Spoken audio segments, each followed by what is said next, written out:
Offside, c'est le podcast qui décrypte les coulisses du sport sous l'angle juridique. Que se cache-t-il derrière les grands événements sportifs qui vont façonner le monde sportif et ses acteurs? Comment comprendre des décisions de justice? Comment comprendre des actualités sportives? Comment comprendre certains thèmes du sport qu'on a l'habitude de lire et de suivre dans les divers médias spécialisés ou non? Pour y répondre, nous allons évoquer des histoires rocambolesques de transferts, des contrats ayant défrayé la chronique, des affaires de dopage, des problématiques de droit TV, des litiges entre acteurs du sport ou encore les dessous de certaines disciplines, telles que le handball, le MMA. Chaque épisode plongera au cœur des enjeux juridiques qui impactent les sportifs, les clubs, les fédérations nationales et internationales. Nous laisserons tout d'abord la parole à nos invités sur le volet, puis tenterons de vous expliquer le plus simplement possible les dessous juridiques des sujets abordés. Ce podcast s'adresse à vous, passionnés de sport, que vous soyez acteur du sport, avocat, professionnel ou encore étudiant en droit. Je suis Laurent Felous, avocat spécialiste du droit du sport et je vous souhaite la bienvenue dans votre rendez-vous Offside, là où le droit sort enfin du vestiaire. Bonjour Didier, nous avons la chance aujourd'hui de recevoir Monsieur Didier Dinard, ancien joueur et entraîneur de l'équipe de France de handball, excusez du peu, double champion olympique et triple champion du monde en tant que joueur et ainsi que champion du monde en tant qu'entraîneur, entre autres. Bonjour Didier, comment vas-tu? Bonjour, ça va bien. Alors si tu le veux bien, nous allons retracer ton parcours. Tu es né le 18 janvier 1977 à Pointe-à-Pitre en Guadeloupe. Alors du coup, on est un peu loin pour ton anniversaire. Donc d'habitude, je souhaite bon anniversaire. Souvent, j'essaye de caler. Cette fois-ci, c'est pas le cas. Tu es un enfant sportif, plutôt touche à tout. Tu as pratiqué plusieurs disciplines comme le football, le volley ou encore l'athlétisme avant de découvrir le handball grâce à Tony Laguerre, ton professeur d'EPS. Alors c'est finalement Eddy Courriol qui très tôt te repère. C'est un ancien joueur et qui finalement te mène à quitter la Guadeloupe à l'âge de 16 ans, ce qui est très jeune, pour rejoindre le pôle sport-études de Dijon en 1993. Exactement. Alors, juste un petit focus rapide à l'attention de nos auditrices et auditeurs. Il faut comprendre que les pôles sont organisés d'une certaine manière en France. En quelques mots, tout commence d'abord par l'intégration d'un pôle espoir qui est destiné aux jeunes talents qui sont repérés dans leur discipline, comme c'était ton cas. Très simplement, ce pôle permet aux jeunes athlètes de s'entraîner de manière intensive et avec un encadrement qui vise forcément à préparer les athlètes à la haute performance et le tout en poursuivant en parallèle leurs études. Les meilleurs d'entre eux peuvent ensuite accéder à un pôle France et à ce stade, l'objectif il est clair, c'est de forcément préparer les sportifs aux plus grandes compétitions internationales. Ils bénéficient d'un suivi médical, psychologique et sportif, comme on a pu l'aborder dans un précédent podcast. Alors, Didier, de ton côté, comment Monsieur Eddy Courriol est rentré en contact avec toi? Comment se sont passés les échanges avec lui? Comment tes parents ont réagi en fait à la proposition, parce que c'est pas évident de rejoindre un pôle sport-études en métropole? Une dernière question, ça fait beaucoup. Ça fait beaucoup, ouais. Aurais-tu des conseils pour les jeunes sportifs qui espèrent avoir une opportunité similaire? Mais au départ, Eddy Courriol est quand même le CTR, c'était conseiller technique régional de la Guadeloupe. Et il était en charge de la performance, en fait, de toute cette détection qu'il pouvait avoir au niveau des jeunes. Et j'ai fait partie de ce volet où on devait détecter et envoyer 2 jeunes en France hexagonale, à Dijon notamment. Et donc Eddy était le sélectionneur, la personne qui détectait, qui envoyait les jeunes. Il a dû bien sûr contacter ma mère pour lui demander son avis. Et du haut de mes 16 ans, moi je lui ai dit, en gros à ma mère, maman t'as rien à dire, je pars parce que si je pars pas, je vais te le reprocher toute ma vie. Donc en fait, je suis parti à Dijon. Je l'ai rencontré aussi, on l'a pas mentionné, mais Alain Quintalé, qui m'a reçu à l'époque et qui c'est pas évident parce que tous les week-ends on est seul dans un Crêpes. C'est très dur. Et en fait, il nous recevait. Il y avait aussi avec moi, comment il s'appelait à l'époque, Cédric Quignol. Donc Cédric Quignol. Et Cédric Quignol, en fait, nous étions 2 à être partis et il nous recevait le week-end. Donc Alain Quintalé m'avait fait découvrir à l'époque ce qu'on appelle la mozzarella, tomate mozzarella. Et je savais pas ce que c'était la mozzarella. Tu n'avais jamais goûté la mozzarella? J'avais jamais goûté la mozzarella et je dis tu aimes bien ça? Donc tous les jours à midi, il me faisait tomate mozzarella. Donc et à ce jour, tu continues à en manger? Je continue à manger un peu moins, mais et donc ce parcours est quand même assez, on va dire, atypique, puisqu'on reste sur une réserve et au début on est quand même déterminé. Et quand on arrive en métropole, on se dit, en France hexagonale, on se dit waouh, maintenant j'y suis. Je suis tout seul dans ma chambre, j'ai cette espèce de rayon de soleil qui arrive. On se dit waouh, il faut pas que j'ai pas le droit à l'échec. Et pourtant j'aime beaucoup la Guadeloupe, mais si je retourne en Guadeloupe, c'est synonyme d'échec. Et à ce moment-là, on n'a pas le droit à l'erreur, on persévère.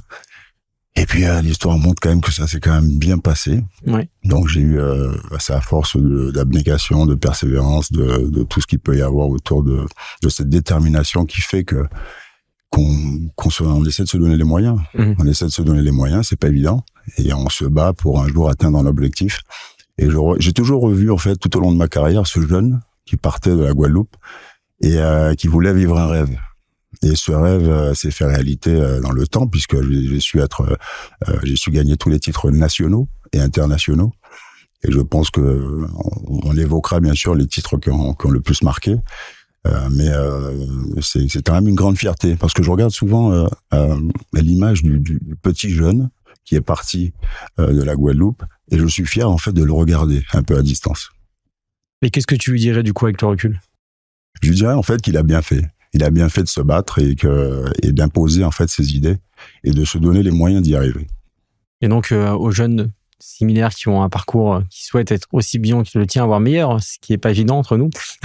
C'est vrai que qu'est-ce que tu leur recommanderais? C'est vrai que quand on regarde a posteriori, on a l'impression de se dire oui, il s'est battu, il est quand même arrivé. Il faut savoir quand même que dans mes débuts, je partais du Rézé, pour aller jusqu'à Fouillol qui était le Guadeloupe Université Club, le club où je jouais. J'avais 45 minutes de marche pour aller à pied à l'entraînement, et le retour vice versa. Donc j'avais 1h30 de marche pour aller à l'entraînement. Donc j'étais vraiment déterminé un jour à partir et intégrer une structure de haut niveau, et c'est ce que j'ai fait. D'accord. Donc le mot d'ordre pour transmettre, c'est la détermination. Le mot d'ordre, c'est transmettre, c'est la détermination, c'est tout ce qu'il doit y avoir autour du sport en général. Je trouve que de nos jours, quand même, on a tendance à perdre un peu ces valeurs. La nouvelle génération a plutôt tendance à dire pourquoi j'ai pas, et ils se demandent pas forcément comment faire pour avoir. Mais comme ils ont une facilité d'accès à l'information, c'est surtout se dire tout le temps pourquoi j'ai pas, d'accord, mais est-ce que tu as fait les sacrifices? Est-ce que tu t'es bien entouré? Est-ce que tu as eu les conseils? Est-ce que tu t'es fait est-ce que tu as été encadré de la bonne façon? Il ne faut pas être impatient, il faut être patient. Il y a un travail à faire, il y a des étapes à ne pas dépasser. Il faut respecter un peu peut-être la hiérarchie, il faut les tuteurs, tout ce qu'il y a. Et ces valeurs-là, on a peut-être tendance à le perdre dans le temps. Merci pour ces précisions, parce qu'on va évoquer ce sujet justement des conseils et notamment des erreurs à ne pas commettre dans cette période qui est charnière, comme on sait, pour la suite de la carrière d'un jeune joueur.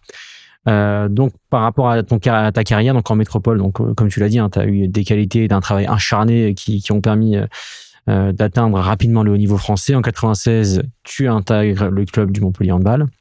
Le staff du club te fait alors descendre d'un poste offensif à un poste défensif. Oui, en fait, j'arrive au Montpellier Handball en tant qu'arrière gauche, donc mais un peu stéréotypé. Donc moi, j'ai toujours été perfectionniste. Donc j'ai toujours eu tendance à prendre la mesure de mon potentiel ou mes capacités.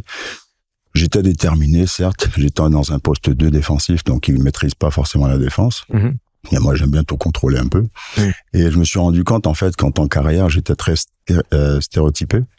Et là où j'ai vraiment fait où j'ai switché en fait de 96 à 98 avec Montpellier, c'est que j'ai eu une fracture de la mâchoire. Donc j'ai pris un pain, comme on va dire. Donc ça fait partie parfois des risques du métier. Bon, là en l'occurrence c'était un carton rouge, donc. Il y a eu un carton rouge, mais plutôt que de penser à une vengeance, moi, j'ai toujours pris peut-être des moments difficiles de ma vie comme des leçons. Plutôt que de penser à me venger face à quelqu'un qui m'a mis une droite, je vais dire pourquoi il m'a mis la droite. C'est peut-être qu'il y a une réflexion à avoir derrière cette droite.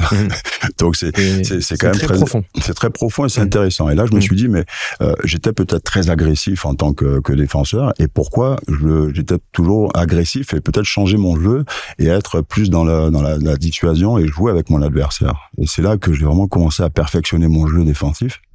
et à dire il faut faire les choses à bon escient et peut-être être plus agressif à certains moments et être plus dissuasif, persuasif et être plus pertinent parfois. Donc voilà, donc c'est là que j'ai vraiment évolué. Cette droite, on va dire, ou ce pain comme on dit, a vraiment été le déclic pour changer vraiment mon jeu et avancer. Merci pour ces précisions très intéressantes et une leçon pour le coup de vie à retenir pour chacun et chacune d'entre nous. Donc du coup, ça a été forcément un déclic et qui a été, on va dire, pour le moins pertinent et intéressant pour la suite de ta carrière, c'est le moins qu'on puisse dire, puisque déjà, entre 2001 et 2003, tu es le meilleur défenseur du championnat de France. Et au sein de ce club historique, tu remportes de nombreux titres. Tu en as évoqué plusieurs tout à l'heure, mais juste au sein du Montpellier Handball, 5 championnats, 5 Coupes de France, notamment, donc c'est déjà pas mal. Une Ligue des Champions aussi. Et ensuite, justement, j'allais y arriver. L'événement phare de cette partie de ta carrière, forcément, c'est la première victoire d'un club français en Ligue des Champions de handball, qui est du coup en 2003. Et donc, du coup, à jamais les premiers. Donc, petite dédicace aussi aux supporters marseillais de football. Donc félicitations à toi. Donc trêve de plaisanterie par rapport à ces sujets-là, puisqu'on te surnomme très vite, comme tu l'as dit, ministre de la Défense ou encore le ROC, forcément du coup avec le perfectionnement que tu as su mettre en œuvre au quotidien. Quel est finalement le travail du coup en back-office que tu as dû faire, notamment au quotidien, pour passer de jeunes joueurs amateurs prometteurs à un véritable pilier de l'équipe reconnu sur la scène européenne et internationale? C'est quand même un travail de longue haleine, mais c'est pour ça que j'ai évoqué avant à ne jamais se précipiter. L'expérience, d'une manière générale, dans le sport ou dans la vie, ça vient toujours de certaines erreurs commises. Donc, quand on commet une erreur, on essaie de ne pas la reproduire.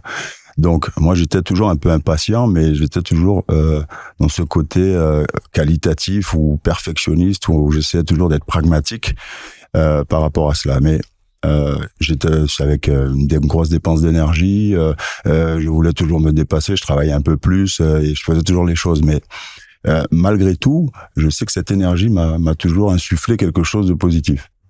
Et je voulais que ça aille plus vite, mais c'est vrai que si je savais à 48 ans ce que je savais à 20 ans, j'aurais été meilleur, mais 48 ans, tu les fais pas, hein. Je les fais pas, mais j'ai quand même les cheveux blancs, mais voilà. Bon, ça va. Et c'est vrai que c'est quand même cette détermination et on va dire cette agressivité que je mettais pour essayer d'être le meilleur et gagner cette place avec tout ce côté verbal où il faut prendre une position de leader avec ce leadership défensif.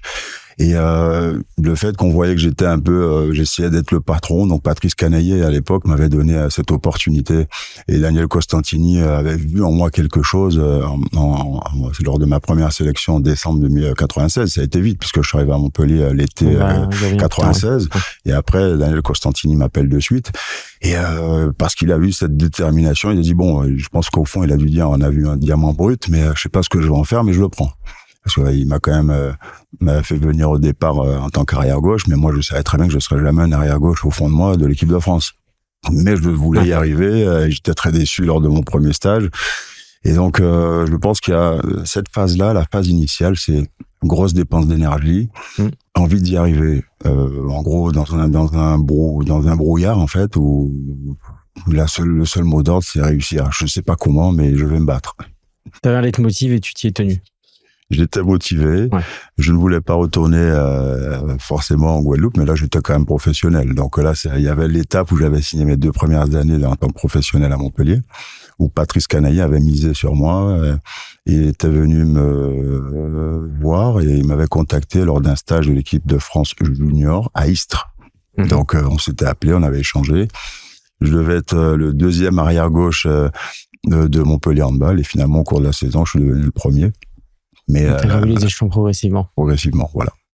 D'accord, donc le mot d'ordre, encore une fois, c'est détermination. C'est ce qui revient, en fait. Détermination en permanence. Mais de toute façon, quand il n'y a pas de sacrifice dans la vie, c'est compliqué. Donc, on peut pas dire, c'est bon, je vais y arriver. Il y a tout métier, tout poste dans le sport, que ce soit dans la vie, en entreprise, il faut toujours se donner les moyens.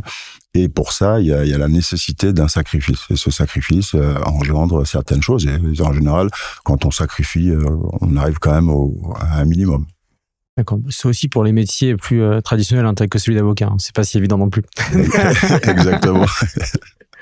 Alors donc du coup, pour revenir sur cette pré-carrière, parce que c'est important de faire un petit topo par rapport à ce sujet-là et donner des conseils pratiques que tu as évoqués par rapport à la détermination et la manière dont il faut avancer, la patience, etc. Je voulais faire un petit topo là-dessus parce qu'il y a beaucoup de jeunes athlètes au quotidien que je côtoie qui parfois se brûlent les ailes très jeunes en commettant plusieurs erreurs qui pourraient pourtant être très très facilement évitées. Alors la première d'entre elles, à mes yeux, et tu as évoqué ce sujet-là tout à l'heure, c'est le fait d'être mal accompagné, mal entouré. Ça, c'est un sujet majeur qui revient très très régulièrement. L'entourage, comme on le sait, joue un rôle majeur dans l'existence des êtres humains de manière générale dans un premier temps, et les jeunes sportifs ne dérogent pas à la règle. Et c'est même tout le contraire, puisqu'ils vont souvent reproduire le comportement de leur propre entourage. On le voit quotidiennement pour les sportifs amateurs et confirmés d'ailleurs. Et donc, un entourage sain, un cadre familial, apaisé si possible. Bon, c'est pas toujours évident, mais c'est un sujet. Et un conseil, tel qu'un avocat par exemple, et forcément, vous maximisez vos chances de devenir un professionnel au sein de votre discipline de prédilection. Et donc, cela s'avère primordial aussi, que ce soit dans la pré-carrière, mais aussi lors des premières étapes de la carrière, notamment lors de la signature d'un premier contrat professionnel. Et donc, à ce sujet, à ton avis, par rapport à ton premier contrat ou à ce que tu as pu voir dans ta carrière, quels sont les points essentiels qu'un jeune joueur doit vérifier ou négocier avant de signer son premier contrat? Et toi, est-ce que toi-même, tu as été accompagné lors de ce premier contrat professionnel? J'ai toujours essayé de me donner les moyens et j'ai toujours respecté, en fait, comme on dit dans l'ancien jargon, c'était mes aînés. Donc, au début, je n'avais pas d'agent, mais j'étais à Dijon. Donc, Dijon, en 2e division, Patrice Canaillé m'appelle.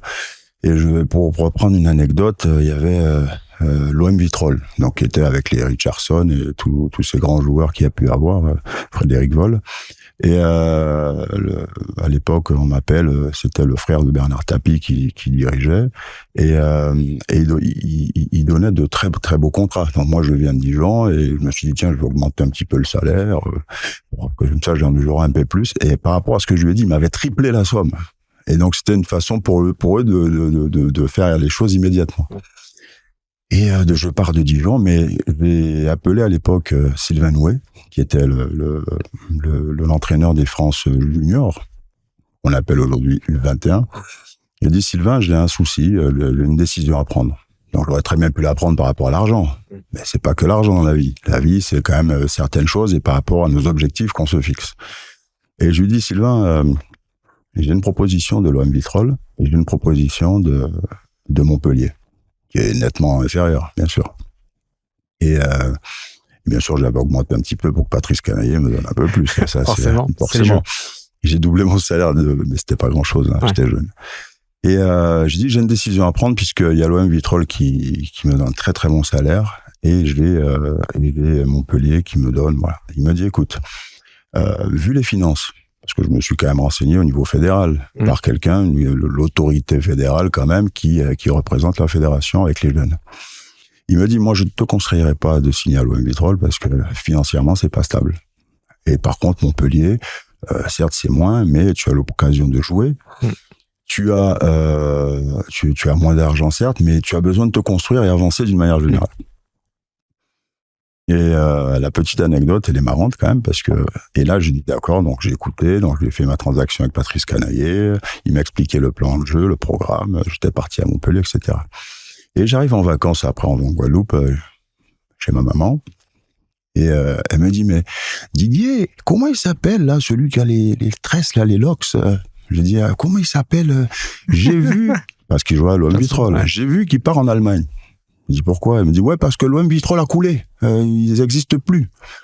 Et là je prends un coup de froid, je dis waouh, tu sais maman, on m'a proposé d'aller à l'OM Vitrolles, mais je me suis renseigné, mais heureusement parce que là je me serais retrouvé à chercher un club en étant en Guadeloupe, avec un club qui a déposé le bilan. Ça aurait été très compliqué. Exactement. Et j'ai en parallèle certains jeunes de ma génération qui avaient accepté ces contrats. Ils ont après été dispatchés à prendre des contrats un peu, on va dire, par inadaptés. Ouais. Inadaptés puisqu'ils étaient partis pour l'argent et tu te retrouves au mois de juillet, août à chercher un club. Donc forcément, tu n'as pas les meilleures propositions et tu ne choisis pas forcément ton projet. Donc, tout conseil déjà, c'est de ne pas choisir pour l'argent. Faut pas choisir, c'est pas que l'argent qui fait. De se renseigner. Et encore moins quand on est jeune. Ouais. Quand on est jeune, faut regarder un projet de jeu. Ouais. pour regarder ce qui fera de nous un grand joueur plus tard. Puisque l'argent, ça viendra bien sûr, mais par la suite, et c'est pas l'argent qui est de motivation. C'est surtout l'encadrement qu'on va avoir, les stratégies qui vont faire qu'on va pouvoir progresser, passer une étape, avoir un bon entraîneur, se renseigner pour savoir quel est notre projet, on va dire global dans notre discipline, pour mieux avancer et être bien entouré. Très très juste, et j'espère que les jeunes et jeunes joueuses qui vont suivre du coup ce podcast pourront du coup appliquer ces conseils au quotidien. Donc sur ce point aussi au niveau juridique, pour faire un petit point sur l'aspect juridique quand même, donc c'est un point qui est crucial. Donc comme tu l'as dit, déjà forcément faut être accompagné, et donc avoir une personne qui s'y connaisse un minimum, qui connaisse un petit peu l'envers du décor, comme on dit, et c'est vraiment le cas dans ton exemple. Et donc dans le cas du premier contrat, il faut être accompagné. Et dans tous les contrats, il faut toujours être accompagné, et il faut toujours vérifier parfois certaines notions, certaines clauses qui doivent être vérifiées. Il faut vérifier la présence des mentions obligatoires. Et en toute transparence, par expérience, c'est pas toujours le cas, ce qui paraît quand même aberrant quand on y réfléchit. Faut vérifier la vérification de la conformité des clauses avec les dispositions de la Convention collective nationale du sport, notamment les minima sociaux, les congés payés, ce qui est pas toujours le cas également, l'indexation éventuelle du salaire en fonction des objectifs et des résultats fournis, la revalorisation du salaire ou du contrat en fonction du changement de division du club quand on est dans des divisions inférieures. Il y a bien d'autres éléments également qu'on peut évoquer, mais l'idée générale, c'est de dire qu'il faut pas signer sans avoir fait une analyse préalable auprès d'un professionnel pour pouvoir se protéger, et avoir aussi fait, comme on dit en anglais, sa due diligence, donc avoir vérifié un petit peu à qui on a affaire et vérifier si le projet est solide à tout point de vue. Donc, ceci étant rappelé, et j'espère que ça permettra à certains de faire preuve de la plus grande vigilance, on va reprendre donc ton parcours. Puisque après avoir entraîné ta carrure imposante en France, tu t'exiles en Espagne. En Espagne, tu parles toujours espagnol? Oui, un petit peu. Un poco. Bon, ça va. Je vais pas me lancer parce que moi c'est moyen, mais donc en 2003, tu signes avec le plus gros club d'Europe de l'époque, qui était la Ciudad Real. Au sein de cette équipe, tu remportes 3 nouvelles Ligues des Champions, ce qui est quand même assez lourd, en 2006, 2008 et 2009. On te surnomme alors, si je ne me trompe pas, le Boucher, puis le Rock. T'as quand même une belle palette de surnoms. Si t'en as d'autres, n'hésite pas à me les donner.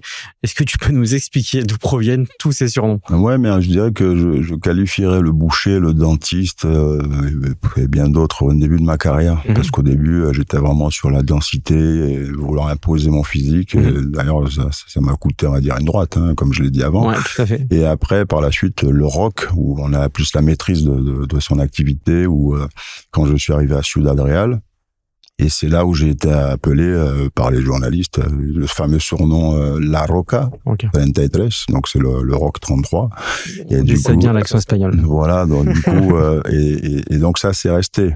Et donc il y avait vraiment le surnom de La Roca, et le public qui scandait ce nom La Roca 33, ils aimaient bien voir Didier Dinard choper d'un bras gauche, un bras droit, un joueur, et ça faisait vraiment imposant. Donc oui, donc ces surnoms viennent de toute, on va dire, cette progression qu'il y a eu dans ma carrière. Donc tes surnoms révèlent un petit peu l'évolution de ta carrière. Les surnoms révèlent en fait l'évolution de ma carrière. Donc au début, on va dire très primaire, donc Boucher, Dentiste, et puis à la suite le Rock. Donc un Rock, il y a eu le Menhir, il y a eu le Rock en France, le Menhir bien sûr. Donc il y a eu la Muraille, il y a eu la Roca 33 aussi en Espagne. Donc après c'était une muraille infranchissable, donc c'était quelqu'un qui maîtrisait en gros son sujet et qu'on avait du mal à contourner, donc ce fameux patron de la défense. D'accord. Et donc du coup, toi qui as pu côtoyer donc le championnat espagnol et aussi le championnat de France au préalable, qu'est-ce que tu peux nous dire par rapport aux différences que tu as pu éventuellement déceler entre les deux? J'ai joué à l'époque où on va dire quand on dit l'époque, ça rajeunit pas. Non, ça passe. Ça passe. Anciennement, à Montpellier, où... Donc c'est pas jadis, ça. Donc, le parallèle qu'il y avait entre le championnat de France et l'étranger, anciennement, c'était... il fallait partir, on va dire, en Allemagne, ou en Liga pour passer un cap, pour gagner cette fameuse Ligue des Champions. Il s'est avéré quand même que je l'ai gagné avec Montpellier avant de partir. Ouais. Donc c'est ça l'ironie du sort, c'est-à-dire que j'étais au bon moment, au bon endroit, ou vice-versa. Et les Ligues des Champions étaient souvent gagnées par les Allemands ou Barcelone. Ouais. Et donc l'histoire montre que j'ai quand même fait un bon choix. Mais en partant... on avait tout gagné avec Patrice Canaillé, la coupe, championnat et Ligue des Champions. Et il y avait encore une belle petite anecdote avec Patrice. et qui disait que vous n'allez pas revivre ça dans votre carrière parce que on a fait quelque chose d'exceptionnel. Et ce qui est vrai, parce qu'on va pas tous les jours gagner une Ligue des Champions, le championnat et la Coupe de son pays. Je peux les compter sur les doigts d'une main. Peut-être tous les entraîneurs qui ont eu ça. Et moi, j'avais encore ce côté challenger, et je regarde Patrice, je dis, Patrice, je le referai. Il me dit, il n'y a pas de souci. Et je dirais, écoute, tu me paieras un jardin d'essence. Donc, jardin d'essence avec les frères Pourcel qui est à Montpellier. Et là, quand je gagne, je fais le quintuplé en 2008. Donc, je fais tout. Donc, dès la première, c'était le quintuplé, 2008. Et j'appelle Patrice, et je lui dis, Patrice, tu te souviens ce que je t'avais dit? Je t'ai dit que j'allais tout gagner dans un club. Et là, il n'y a pas de souci, Didier, je te paye le jardin d'essence quand tu veux. Mais c'est ça en fait, ce côté. Il y a bon enfant. Émulation également. Mais bien sûr, cette émulation qui crée. Et c'est bien de pouvoir toujours se mettre des défis, la barre un peu plus haute. Et avec Patrice, je m'entends très bien. Et on se rappelle les vieilles batailles aussi. Donc toujours en bon terme, toujours en bon terme, bonne relation avec Patrice. Et donc c'était la différence entre le championnat français et les autres championnats, c'était ça, parce que d'ailleurs aujourd'hui le championnat français est très prisé parce qu'il s'est professionnalisé. Ouais. Donc ça a changé. Donc là pour le coup l'époque ça rajeunit pas. Et l'époque ne rajeunit pas puisque c'est l'inverse aujourd'hui. Les joueurs étrangers veulent venir en France et on voit de grands joueurs. Après, on peut dire que tu as potentiellement contribué puisque en amenant la première Ligue des Champions au championnat de France, ça a forcément du coup. Il y a forcément un impact et ça a aidé aussi. Donc voilà. Donc du coup, comme on a fait le tour par rapport au niveau championnat, on va forcément évoquer la sélection. Comme tu l'as dit, très jeune, tu as rejoint la sélection. C'était de mémoire en 96, c'est ça? Oui, 96. À 19 ans. 19 ans. La première sélection, c'est très jeune. Et dès 99, tu remportes même ton premier titre international lors des championnats du monde. Oui. Et tu deviens même un élément clé au poste de défenseur central. Donc là, premier titre en 2001. 2001. En 99, c'était le championnat 97. Bon, si je reprends un peu, 97, c'est ma médaille de bronze en tant qu'espoir. Ouais. Donc c'était ma première médaille qui a beaucoup de sens pour moi puisque c'était une première réussite. Accomplissement. Voilà, accomplissement. C'était ma première médaille. D'ailleurs, on m'avait donné Sylvain Nouet à l'époque, comme quoi Sylvain Nouet a été quand même pas mal. Une plaque saoudienne parce qu'il récompensait les joueurs on avait fait cette fameuse médaille de bronze en Turquie, à Trabzon. Et on devait choisir en fonction il y avait un niveau de récompense et on était classé, j'étais 3e, il y avait une grosse plaque saoudienne comme ça. Je dis, j'espère que personne va la prendre, personne ne la veut. Et moi, dans ma tête, j'avais déjà imaginé que j'allais prendre cette plaque et j'allais accrocher toutes mes médailles dessus. Et je dis, je veux celle-là. Et là, j'ai accroché ma première médaille, c'était la médaille de bronze, 97 des U21 ou France Junior, comme on disait à l'époque. Et c'était très important pour moi. Et par la suite, j'ai accroché les championnats de France, j'ai accroché beaucoup de choses. Il y a un moment donné, il n'y avait plus de place. Et donc, du coup, j'ai commencé à faire une vitrine. Et c'était marrant parce que j'avais déjà imaginé ce côté où j'allais accrocher toutes mes médailles sur cette fameuse plaque. Et ma première médaille au niveau de l'équipe de France A. Donc, ça a été après 5 ans. Donc, presque 5 ans, décembre 96. Et ça a été en janvier 2001. Et j'ai commencé par une médaille d'or en France en 2001. Donc, c'est beau. Ouais. Tu nous enverras une photo de ta vitrine? Une photo de la vitrine de trophées? Oui, j'ai... Comme ça, on la montrera au... Oui, j'en ai une. Par contre, dans le temps, j'ai eu un souci. C'est-à-dire que cette fameuse vitrine, si je mets toutes mes médailles, ça prend beaucoup de place. Ouais. Donc maintenant, j'ai fait une sélection. J'ai les 5 titres de champion, les 5 médailles d'or au mondial, et j'ai mis les Jeux Olympiques, Championnat d'Europe et Ligue des Champions. Et t'es obligé de restreindre un petit peu. Je vais restreindre, mais c'est bien. C'est bien.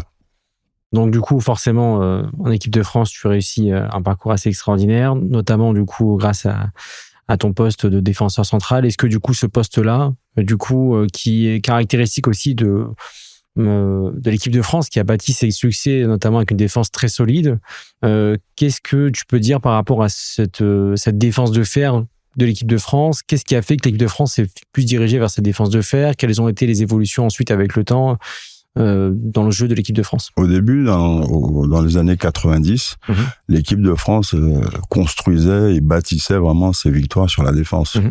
On a pu voir un joueur assez atypique au départ, un Richarlison, qui subtilisait des balles et qui était un précurseur dans cette... Pourquoi? Parce que je pense que la France a eu un passé très difficile. Donc partir du mondial C, B, A et c'est quand Daniel Costantini anciennement avait fait des stages, lui-même le disait, draconiens, où ils avaient changé le championnat, il y avait 2 mois de préparation, et on a toujours été construit sur ces valeurs de combativité.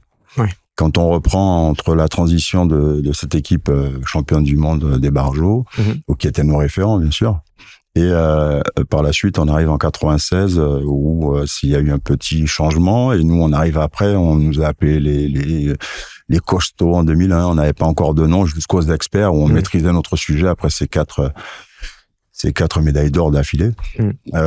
On a toujours bâti, si je reprends le mondial 2001, ce qui a été la médaille après les Barjots, c'était vraiment une équipe de guerriers. Ouais. On avait une défense très agressive, on était vraiment sur l'envie. Si on reprend le quart de finale, le quart de finale à Albertville, je sais pas comment on fait, mais Jackson Richardson fait un poteau rentrant et on se projette vers la demi-finale. Ouais. On passe cette demi-finale. On arrive en finale. Bon, les 4 premiers buts, c'est 1, 2, 3, 4, 1, 2, 3, 0. C'était Jérôme Fernandez. Il y a ça. On s'est perdu. Moi, je me retrouve je dis bon, c'est pas grave, on a quand même la médaille de bronze, la médaille d'argent en finale. Il reste que, je crois, 30 secondes. Donc, il y a la Suède qui marque. Je baisse la tête, je dis bon, c'est pas mal l'argent.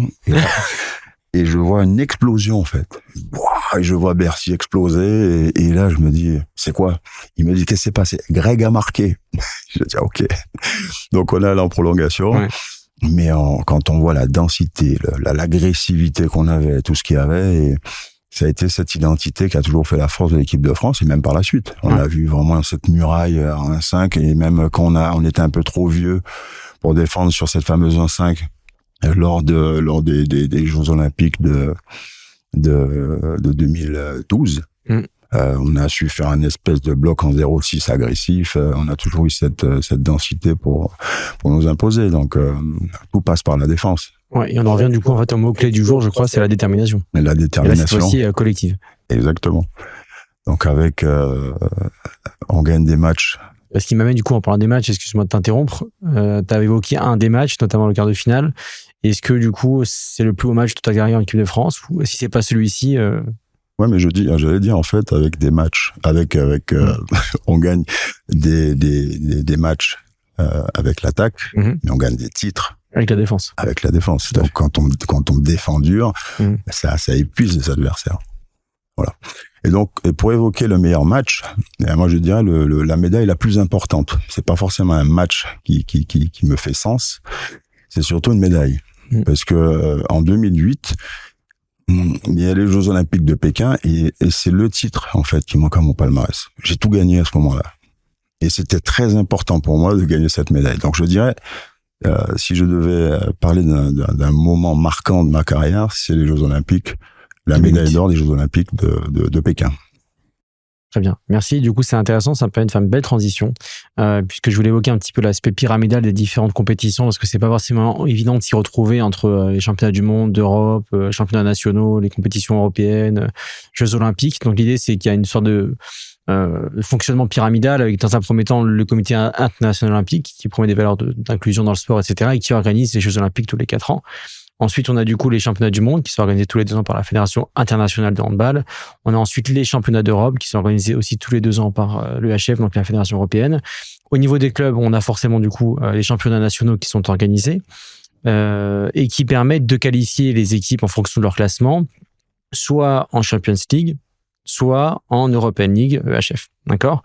Et ensuite, donc du coup, l'idée, comme vous l'avez compris, c'est qu'en bas de la pyramide, entre guillemets, on a les championnats nationaux qui sont organisés. Donc c'est la Ligue nationale de handball qui organise du coup les compétitions professionnelles hommes pour première et seconde division.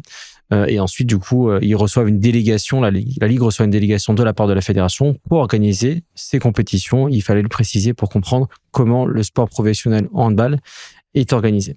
Donc, ce focus ayant été fait, je voulais donc évoquer sur la globalité ton parcours en équipe de France, puisque je me suis renseigné, j'espère pas me tromper cette fois-ci. Je crois que tu as été sélectionné exactement 379 fois Alors déjà, première chose, pourquoi t'es pas arrivé à 400 quand même?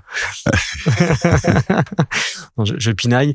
Et tu es d'ailleurs le troisième joueur le plus sélectionné, derrière Jackson Richardson que tu as évoqué, et Jérôme Fernandez. 417, et Jérôme Fernandez avec 390. Bon, ça se joue à pas grand-chose.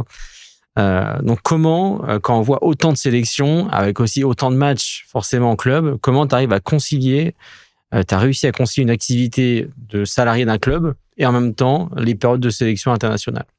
Je pense que on s'y habitue dans le temps. C'est très difficile. Les années les plus difficiles sont les années olympiques, puisque en un an, on fait 3 compétitions. À savoir, par exemple, on peut faire un championnat d'Europe en janvier, JO l'été, et en janvier de l'année prochaine, on fait un mondial. Donc, on est à 80 matchs. L'équipe de France, dans les plus belles années, on va dire, c'était vraiment un plaisir d'y être. Donc, tout le monde se battait pour être en équipe de France. On était même presque impatients. Et c'était surtout concilier, on va dire, 2 aspects complètement différents, mais où c'était comme un laboratoire pour moi dans ma tête, puisque j'avais la chance d'avoir un bon coach.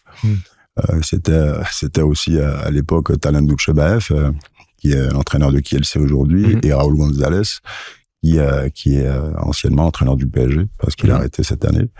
Et ils m'ont en fait, en 2006, et c'est là qu'on a su mettre cette empreinte sur l'équipe de France, avec la défense à la Ciudad. C'est-à-dire qu'on va dire que j'étais dans une analyse, on va dire, assez pas basique, parce que j'étais quand même champion, mais et là ils m'ont appris vraiment à analyser mon activité. Donc et là on a associé force de l'équipe de France et intelligence à partir de cette fameuse saison, puisque eux, ils sont mes entraîneurs en 2005-2006. Et c'était en Suisse, avec monter, descendre pour être sur le côté perceptif et décisionnel.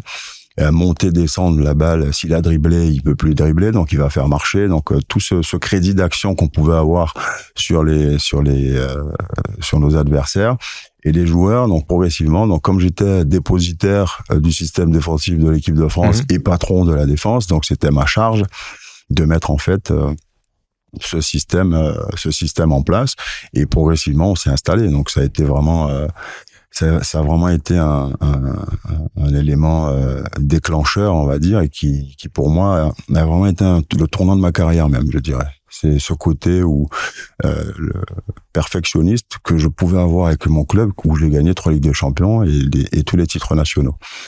Et après, il y avait l'équipe de France, où c'était pour moi cette partie de plaisir. Mais dans mon vestiaire, comme j'avais vraiment un ego où je voulais être c'est ce qui fait la force d'un joueur de haut niveau. C'est que il y a que des égos, et c'est ces égos qui font avancer les choses. Et en fait, dans mon vestiaire, je voulais être le seul à être champion, parce que j'avais de l'équipe, j'avais 9 joueurs de l'équipe nationale, j'avais des Slovènes, j'avais Biélorusses, j'avais tout.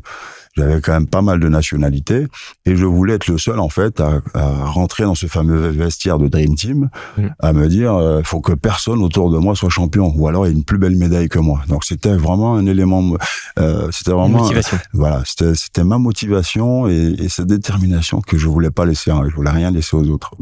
Donc finalement, les deux gagnaient l'un de l'autre en fait. Les deux, voilà. Donc c'était très très bien associé à un moment pour chaque chose. Donc en équipe nationale, fallait tout gagner bien sûr, et en club, je voulais naturellement gagner ces fameuses Ligues des Champions, et je pense qu'on a fait de très très belles années. On a eu de très belles années à Ciudad Real. Tout à fait. Merci pour ces précisions, Didier. Alors, pour nos auditrices et auditeurs, comprendre comment ça fonctionne aussi au niveau de l'organisation des sélections des joueurs internationaux, comme on vient d'expliquer, donc les compétitions internationales, comme l'Euro, les JO, les Coupes du Monde, sont organisées par les fédérations sportives internationales, la Fédération européenne et par le CIO. Donc, elles vont fixer donc un calendrier international officiel avec des fenêtres de mise à disposition qui sont obligatoires pour les sélections nationales, durant lesquelles les clubs sont tenus. Ils ont l'obligation de libérer leurs joueurs. C'est un point qui est important et qui convient de rappeler, parce qu'au quotidien, c'est pas toujours le cas.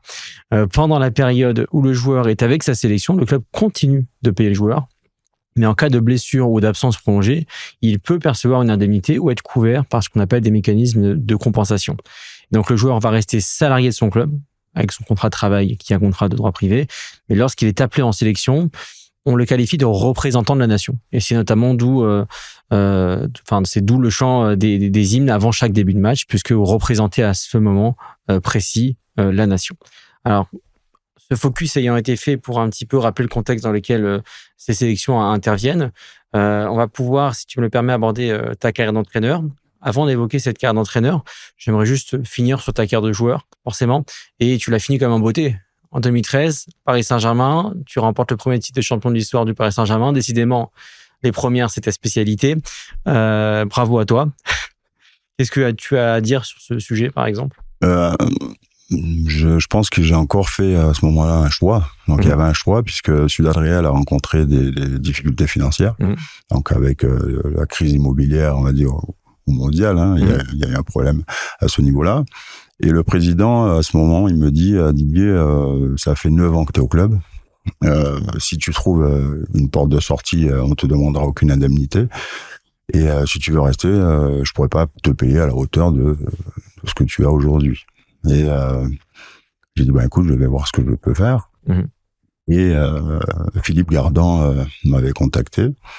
Et je suis parti au PSG où j'ai eu la chance, en fait, et l'opportunité de terminer sur un titre de champion de France plutôt que d'un dépôt de bilan en fin de saison, la saison 2012-2013 de ce fameux club de Ciudad Real qui avait eu cette transition avec l'Atlético Madrid pour essayer de peut-être quelque chose pour ne pas déposer le bilan. Mais Ciudad Real a terminé la même année où j'ai été champion de France. Ils ont déposé le bilan. Donc j'ai fait le bon choix. Encore une fois, au bon moment pour bien terminer ma carrière plutôt que de la meilleure façon qui soit. Félicitations encore pour ce nouveau très bon choix. J'espère que tu continueras à en faire jusqu'à la fin de ta carrière d'entraîneur qu'on va aborder. Forcément, du coup, au vu de ton expression, de ton analyse, je pense que c'est tout naturellement que dès la fin de ta carrière, à la suite vraiment littéralement de la fin de ta carrière de joueur, que tu te diriges vers une carrière d'entraîneur. Tu rejoins notamment les équipes encadrantes de l'équipe de France, donc en 2013. Tu deviens adjoint spécialisé en défense auprès du club d'Onesta. Et puis en 2016, tu es nommé sélectionneur principal de l'équipe de France. Donc j'imagine que tu as passé donc des formations, des diplômes pour pouvoir assurer cette transition entre la carrière de joueur et celle d'entraîneur. Oui, j'ai passé. Il faut savoir que j'ai passé mes diplômes et les formations pendant ma carrière de joueur. Plutôt que de dire j'arrête ma carrière de joueur, je vais voir si je peux être entraîneur. Donc à l'époque, anciennement, c'était le brevet d'état premier degré, donc que j'ai eu en 2003. Donc, très jeune. Très jeune. Donc, c'était avant de partir à Ciudad Real. Et j'ai eu mon brevet d'état deuxième degré en 2008. Donc 5 ans avant d'arrêter ma carrière. Donc, j'ai fait ces formations en parallèle. Donc, quand on partait avec l'équipe de France dans des villes, parfois, j'allais entraîner des clubs. Donc, je prenais des moments pour aller entraîner et essayer, parce que c'est quelque chose qui me plaisait. Et j'ai beaucoup écrit sur mon activité. Donc par poste au niveau défensif. Donc ce qui veut dire que c'est pas anodin que l'équipe de France m'ait proposé ce poste de spécialiste défensif dans un premier temps en 2013 et à l'issue en octobre 2014 on m'a proposé le rôle de spécialiste, technicien à part entière, c'est-à-dire l'attaque et la défense. Donc, ça suit un petit peu un cheminement logique. Ça suit un cheminement logique. Permis d'aboutir au poste de sélectionneur. Exactement. Voilà. Donc, c'est une transition forcément plutôt réussie, puisque, comme on l'a dit en 2016, tu deviens sélectionneur. Tu enchaînes les victoires avec l'équipe de France. Tu es meilleur entraîneur d'une équipe masculine en 2016 et en 2018, par la Fédération internationale de handball. Et tout roule jusqu'en 2020. Tu remportes plusieurs titres. Et malheureusement, à la suite d'une élimination prématurée à l'Euro, tu as la Fédération française de handball qui décide de mettre fin à ton contrat de sélectionneur. Donc, on va devoir évoquer un sujet un petit peu sensible, puisque je crois qu'à l'époque, tu parlais de cette éviction avec des mots forts. Tu as dit, je cite, le sentiment d'avoir été jeté comme un Kleenex. Alors, c'est assez fort. Si je peux finir la question, on est ici dans un podcast donc, qui explore les coulisses juridiques du sport. Donc, justement, quand on évoque les coulisses, est-ce que tu peux nous raconter les dessous, ces coulisses de cette éviction? Comment ça s'est passé concrètement? Bon, avant de parler de l'éviction, il y a quand même du bon. Hein. Il y a pas que voilà. Donc du coup, après ce cheminement, j'ai été aussi avec l'équipe de France junior, donc l'équipe de France jeune avec les Fabregas, les Richardson, les Dick Hamem, les Yanis Len et tous ces jeunes qu'on peut avoir, Aymeric Mine. Et donc on avait eu la chance aussi de vivre une belle expérience avec Éric Quintin, Eric Quintin qui m'avait proposé, parce qu'on avait fait, j'étais en charge de la défense, donc je faisais aussi des stages avec les équipes jeunes. Et on a Eric Quintin, on était à Saint-Malo, on avait fait un stage super sympa, donc avec cette belle génération. Et j'avais dit à Eric, cette génération doit forcément gagner des titres, et on avait monté quelque chose avec Eric Quintin. Et il m'avait proposé à l'issue de son stage, il m'a dit Didier, j'ai quelque chose à te proposer, souhaites-tu être avec moi sur le banc? Et on avait fait une belle compétition en Pologne avec cette équipe, et c'était aussi la première médaille des équipes jeunes, médaille d'or des équipes jeunes de la fédération. Et c'est marrant puisque cette même génération, par la suite, a fait partie du renouvellement de l'équipe de France. Donc il y a eu tous ces jeunes, ce renouvellement à faire avec l'équipe de France. Et pendant ce renouvellement, il y a ces jeunes qui ont intégré. Et dans cette transition, en 2017, on voit déjà un Ludovic Fabregas qui a fait un mondial exceptionnel et qui a su s'imposer. On voit Dika qui commençait à s'adapter. Et ce renouvellement a quand même été fait d'une bonne façon, puisqu'il y a eu ce mondial médaille d'or. Et par la suite, ces jeunes, on apprenait avec des médailles de bronze. Parce qu'il y a quand même la médaille de bronze au championnat d'Europe 2018. Il y a la médaille de bronze au mondial 2019. Et après, bien sûr, on arrive à ce fameux jour. J'ai pas éludé le fait que pendant 4 ans, il y a eu beaucoup de succès, de belles médailles qui ont été remportées. Et je l'ai bien mentionné, mais tu as raison de revenir là-dessus parce que c'est un point très important. Donc, tu n'as pas été élu pour rien 2 fois meilleur entraîneur de l'année. Vu le nombre d'entraîneurs et sélectionneurs, ça veut dire ce que ça veut dire. Donc clairement, il y a eu un vrai succès et tu as participé aussi au succès actuel de la génération, puisque du coup, comme tu l'as indiqué, ces jeunes qui maintenant du coup participent au succès de l'équipe de France ont été un petit peu pris entre tes mains. Lors de cette période en question. Maintenant, l'idée, c'était de savoir, en 2020, comme malheureusement ça s'est mal terminé, mais c'est comme toutes les relations, parfois avec beaucoup d'engagement, beaucoup de détermination, beaucoup de passion, forcément, parfois, il peut y avoir des divergences qui peuvent naître, et donc du coup l'idée de savoir qu'est-ce qui s'est passé concrètement. Après, on voit un peu dans le sport, donc quand il y a des échecs, forcément il y a des décisions à prendre, c'est les instances. Moi ce que je retiens toujours le positif. J'ai passé 23 ans au sein de l'équipe de France. Donc j'ai été en tant que joueur, entraîneur adjoint, j'étais entraîneur principal. Après il y a eu cet échec, donc ça a été des décisions qui ont été prises à ce moment-là. Forcément ça plaît pas. C'est sûr. Et donc c'est peut-être j'ai utilisé ce terme à ce moment-là parce que c'est ce que j'avais l'impression. Mais je retiens plus le côté où je me dirais que j'ai eu la chance d'avoir été joueur de l'équipe de France. J'ai eu la chance d'avoir été entraîneur de l'équipe de France. Et les décisions ont fait que ça s'est passé et terminé de cette façon. Et je t'en félicite. Retenir le positif, c'est ce que tu disais par rapport toujours rester positif. Bravo, merci à toi pour cette belle leçon de vie encore une fois. Donc pour nos chers outsiders, il faut savoir qu'un sélectionneur de l'équipe nationale relève généralement d'un statut contractuel. Donc c'est juste un contractant donc qui distingue d'un statut de fonctionnaire qui est bien plus rare mais qui peut arriver. C'est donc un salarié sous contrat privé qui va être recruté sous un CDD par la fédération. D'ailleurs pas toujours le cas. Il est soumis au Code du travail et à la Convention collective nationale du sport. Ce contrat, il est beaucoup plus souple, forcément, car non soumis à la rigidité administrative de l'État, où il y a des règles très particulières qu'il faut respecter. Mais du coup, la problématique aussi, c'est, comme on l'a pu le constater, beaucoup plus simple forcément de rompre un contrat, comme ce fut le cas en 2020. Donc, à la suite de ton expérience d'entraîneur avec l'équipe de France en 2016-2020, tu continues ta carrière d'entraîneur, notamment en 2021, en rejoignant le club de Nice Handball. Mais aussi à la tête de l'équipe nationale d'Arabie Saoudite en 2021-2022. Tu permets d'ailleurs à l'Arabie Saoudite de se qualifier pour les championnats du monde de 2023. Et en 2023, tu es nommé entraîneur à l'US Ivry au moment où le club lutte ardemment contre sa relégation et tu remplis ta mission brillamment et permet au club de se maintenir en D1 2 saisons d'affilée. C'est encore un exploit à ton actif. Bravo. Comment tu as pu gérer la pression qui était, j'imagine, maximale et qui pesait sur tes épaules à ce moment-là? Est-ce qu'il y a des différences finalement de la pression qu'on peut avoir lorsqu'on est sélectionneur d'une équipe nationale telle que l'équipe de France? C'est vrai que l'Arabie Saoudite, on va dire que c'est en 2021, c'est sortir de sa zone de confort. Tout à fait. Puisque il y a un challenge à relever avec l'Arabie Saoudite dans le championnat d'Asie, qui était essayer de qualifier bien sûr cette équipe pour le championnat du monde 2023. Et essayer de gagner une médaille après 10 ans, puisque leur dernière médaille, c'était en 2000, en 2012, et il y avait le championnat d'Asie en Arabie Saoudite en 2022. Il fallait absolument gagner une médaille après 10 ans. Donc quand on arrive devant le ministre des Sports et le président de la fédération, ils nous disent on veut une médaille. Je dis oui, bien sûr. On a compris le message. Je dis oui, bien sûr, mais je ne savais pas que j'allais gagner une médaille à ce moment-là. Mais c'est encore une fois avec beaucoup de sacrifices qu'on y arrive. Et j'ai fait quelque chose que j'avais jamais fait de ma vie. C'est que on a modelé le championnat. On avait la chance de pouvoir adapter le championnat à la sélection. Et donc on a fait l'audit. Il faut toujours faire l'audit. Il faut voir le fonctionnement. On a adapté. J'avais la chance d'avoir un staff, un entraîneur adjoint, un préparateur physique, un kiné. J'avais tout ce qu'il fallait, un entraîneur des gardes.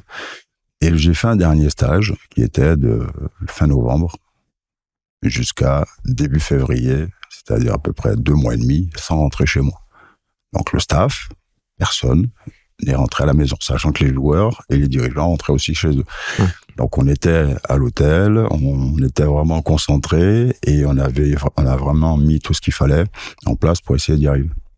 Et on a gagné à l'Arabie Saoudite l'Adriatic Cup, donc on avait gagné en Italie dans la Casa della Pallamano et contre l'Italie et la Belgique, ce qui est une belle performance pour l'Arabie Saoudite face à des équipes européennes.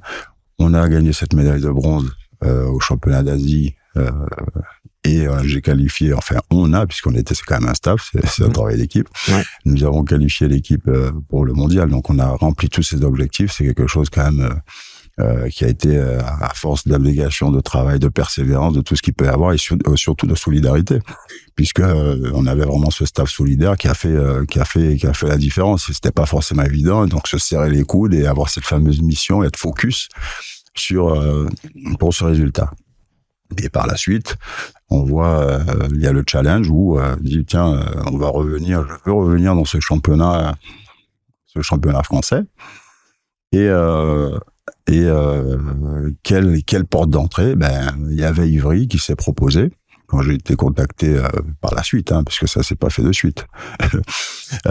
Où Ivry était en difficulté.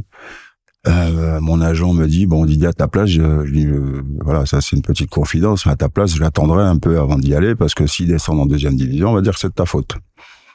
Et bien sûr, comme je suis un petit peu optimiste dans l'âme plutôt que de dire autre chose, j'ai dit mais il y a aussi une autre vision parce que mon agent à ce moment-là c'est Cyril Vildès, donc et je lui dis Cyril, il y a aussi une autre vision, c'est-à-dire il y a la façon de dire et c'est quand même Didier Dinard qui les a fait se maintenir.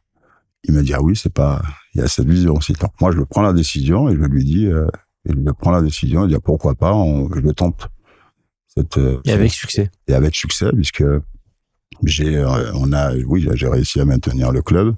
Il a fallu faire beaucoup d'entretiens avec les joueurs pour savoir quelle était leur façon de voir les choses, s'adapter. Il y a des joueurs qui ne voulaient pas jouer à certains postes parce que dans un fonctionnement, ils n'étaient pas forcément à l'aise, les adapter. Et on revient encore dans cette fameuse audit, dans l'audit de se dire, il faut faire les choses, il faut analyser, prendre un peu de recul et avancer. Donc, ça a été fait après les premiers 6 mois. Ça a été aussi fait lors de la 2e saison. Donc, c'est-à-dire qu'il y a une stabilité. Voilà. Comment faire du coup alors avec l'audit qui a été fait en club, l'audit fait en sélection, comment tu arrives à gérer les deux en fait? En fait, gérer les deux, c'est la même façon. Je pense que c'est un peu le même fonctionnement qu'un joueur, puisque ce sont 2 projets différents. En sélection, on a les meilleurs à chaque poste de la nation. Donc, on doit maximiser les talents pour pouvoir y arriver. Donc, et en club, on a forcément des joueurs qui ont des habitudes, parfois qu'il faut défaire pour pouvoir les créer une réaction ou un électrochoc ou quelque chose. Donc ça, c'est parce qu'au quotidien, c'est pas le même métier, mais c'est très plaisant puisqu'on peut les façonner. On a le temps. On a eu le facteur temps où on peut façonner un joueur en club, et en sélection, on a les meilleurs, mais il faut quand même mettre le projet en place pour qu'ils puissent y adhérer et avancer. Donc, je pense que ce sont 2 métiers différents, mais c'est très plaisant en fait, puisque moi je dis toujours, entraîner, c'est pas un métier, c'est une passion. Donc c'est pas un salaire, est-ce que ça me plaît? Donc si ça me plaît, forcément je veux relever un défi. Je regarde pas forcément le niveau, je regarde le plaisir que je pourrais prendre à entraîner cette équipe. Et c'est ce qui t'a poussé un petit peu à rejoindre le Monténégro en octobre dernier? Exactement, c'est ce qui m'a plu. C'est une équipe C'est une petite nation.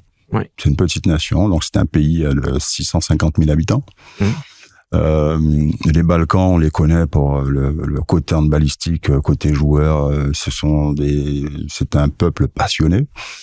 Et on a vécu une belle expérience, puisque quand j'ai repris cette équipe, elle revenait d'un échec face à l'Italie.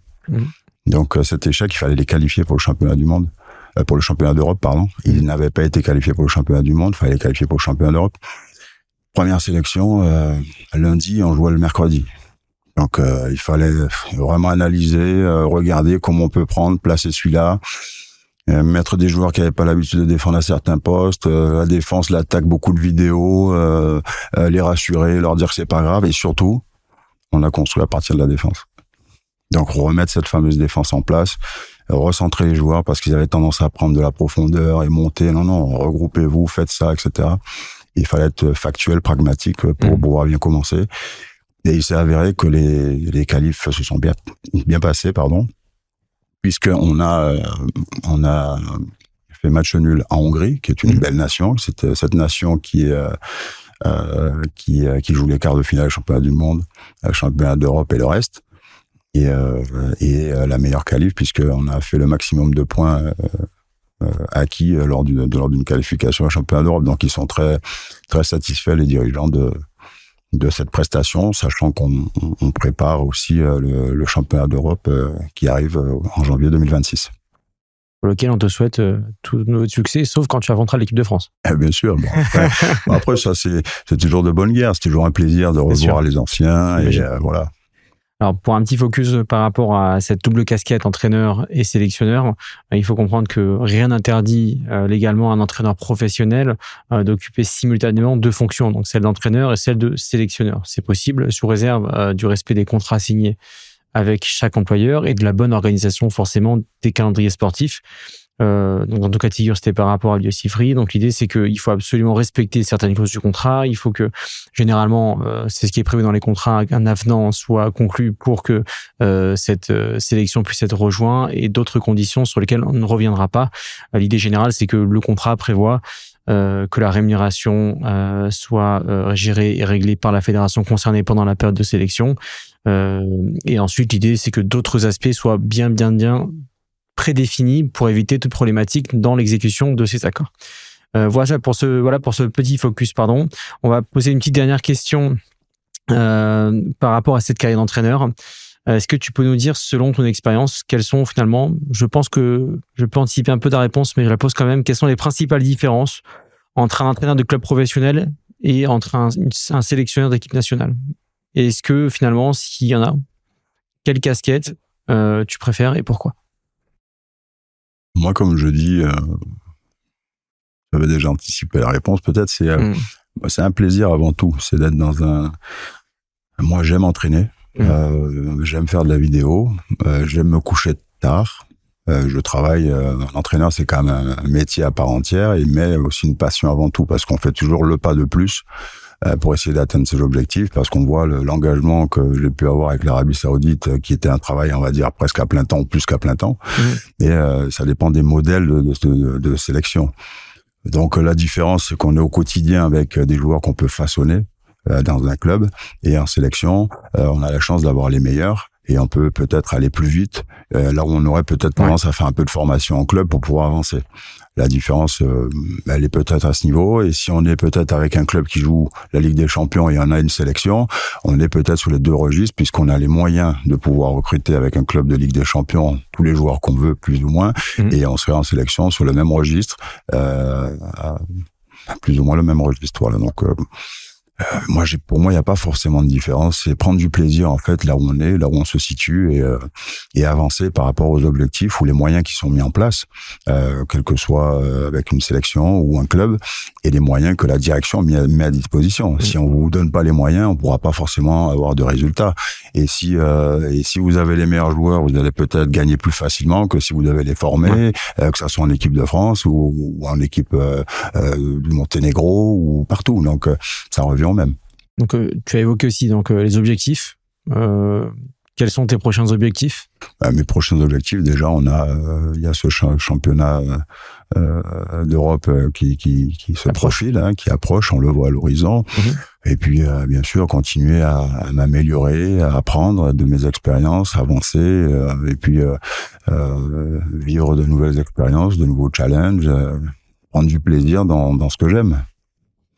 Belle leçon de vie, encore une fois. C'est vraiment très, très intéressant et très inspirant. Pour finir, si tu me le permets, j'ai quelques petites questions finales. Alors, j'aimerais que tu y répondes du tac au tac. Wow. Voilà, le plus vite possible. Quels sont ton meilleur et ton pire match en tant que joueur, entraîneur? Je ne sais pas. Je sais pas. Bon, ça le mérite d'être clair. Je ne sais pas, parce qu'il y en a tellement, je ne sais pas. T'as jamais rêvé? Tu t'es jamais posé la question? Non, pire match, non, parce qu'en fait, il y a toujours une façon de débriefer un match. Donc, de dire que c'était mon pire match, j'ai toujours appris de mes erreurs. Donc, me dire c'était mon pire match ou en tant que joueur. Après, parfois, c'est des événements extérieurs qui font que ça devient le pire match. Ouais. Les éléments marquants, comme je dis, je tire toujours des enseignements. Donc, on me dira mon meilleur moment, ça va être ma médaille d'or aux Jeux Olympiques de Pékin. Ouais. Après, le pire, je dirais à la limite, peut-être, c'était ma première sélection en équipe de France, parce que je suis revenu avec la plus grosse déception de ma vie. J'avais l'impression que j'allais être appelé en équipe de France, peut-être. D'accord. C'est encore une fois très intéressant, parce que du coup, tu en as tiré des enseignements et tu es revenu 378 fois. Et voilà, ça peut être pas mal, ouais. J'ai une question, c'est quel est ton mantra, mais je pense que je connais déjà la réponse. Non. Ton mantra. Ça veut dire détermination, apprendre des erreurs. Oui, voilà. Me dire, apprendre de ses erreurs. Et moi, je suis toujours...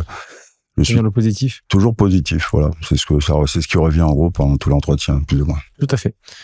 Qu'est-ce que tu peux nous donner 3 conseils pratiques aux joueurs amateurs qui nous écoutent? Pratique. Ouais. Je pense qu'il faut toujours se remettre en question. Ouais. Ne pas rejeter la faute sur les autres. Ouais. Et donc à partir de ce moment-là, je pense qu'on est sur la bonne voie, puisque on est les principaux, nous sommes toujours les principaux acteurs. Et c'est pas les autres qui font qu'on n'y arrive pas. La question, c'est toujours de se dire, est-ce que moi, j'ai fait le nécessaire pour y arriver? Merci Didier. Dernier point, un film ou un livre à conseiller à nos outsiders? Un film, moi je regarde pas mal de séries et en général c'est mon. Alors une série, tu peux y aller, vas-y. Oui, mais mon épouse en fait c'est elle qui met. Qui décide. Voilà, non mais c'est pas, on est très canapé. Ouais. Et il y a ma fille aussi qui choisit ses séries, donc je me greffe un peu dessus et donc du coup ça peut fluctuer en fait. D'accord. Voilà. Ta dernière série? Dernière série, voilà. Là je connais, ça c'est des noms en plus en anglais, ça part de partout, donc c'est vrai, c'est vrai que non, franchement j'ai pas vraiment un nom particulier à donner, non. Okay. Mais c'est vrai qu'on est très très canapé peut-être et série suivi par. Du coup ça permet aussi de se relaxer, de se détendre pendant les moments où du coup on n'est pas en train de travailler et de faire l'audit et la préparation des matchs. Oui. Un dernier mot? Un dernier mot, donc on n'a pas dit le livre. Je voulais pas revenir là-dessus. Je me suis dit peut-être que. Non, mais moi, je lis tous les jours ma Bible. Voilà. Ah, c'est vrai? Ah, bah, tous écoute, les jours, là, j'en suis ravi. Et faire une étude approfondie, c'est très intéressant parce que ça aide vraiment c'est très enrichissant puisque on va en profondeur par rapport aux valeurs et tout ce qu'on peut voir au quotidien. Donc, il y a beaucoup de réponses. Une maxime de la Bible que tu saurais ressortir tout de suite? Parce qu'en fait, on dit que moi j'aime bien Job 33 parce qu'il dit Dieu vous parle tantôt d'une façon, tantôt d'une autre. Donc en fait, il nous parle, il faut savoir juste recevoir les messages. Donc voilà. Merci Didier pour cet échange qui est vraiment passionnant, profond et vraiment très inspirant encore une fois. Merci pour le temps que tu as accepté de partager avec l'ensemble de nos auditrices et auditeurs pour ce 3e épisode d'Offside, là où le droit sort enfin du vestiaire. N'hésitez pas à vous abonner sur notre compte Instagram Offside Law Podcast, notre chaîne YouTube officielle et toutes les plateformes de podcast afin de retrouver les prochains épisodes. Merci.